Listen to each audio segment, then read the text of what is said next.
Okay, so what we're going to do today is get that elusive certificate that we're supposed to get after we've completed our LAUSD trainings. So I'm just going to start out by going to the LAUSD My PLN. All I do is I search that up in Google. I'm going to log on and type in my single sign-on credentials. Okay, and now we take a look at this orange bar at the top, and it's under that Learning tab. You're going to go down to the second selection, which is View Your Transcript. Once you've clicked on that, you want to make sure that this button here, the one that the big red arrow is pointing to, is set to active. And the first option that shows up on mine is Continuity of Learning Professional Development Verification. If that's not the first thing that pops up on yours, you can always search for it in this search bar right here by typing in the title, Continuity of Learning Professional Development Verification.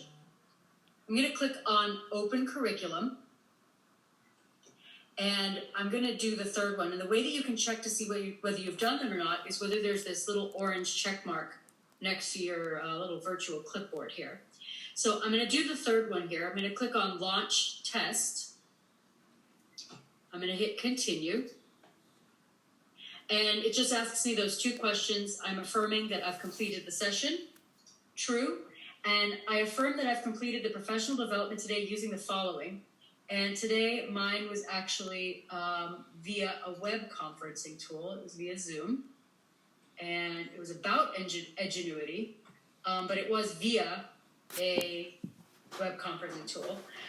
This is where it gets a little bit confusing because first time I did this, I thought, oh, I'm going to hit Save Return Later, but it's not that. You want to hit Summary, and that sort of locks in your answers. Save Return Later is just that. If you wanted to save the answers, go look something up and come back to it. But since it's only a 2-question certification, you don't need to research that. So go ahead and hit Summary, then Submit Final Answers.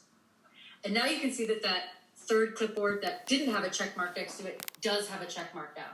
And when I go into my LAUSD email in a few minutes, they'll have emailed me, congratulations, you completed that certification for today.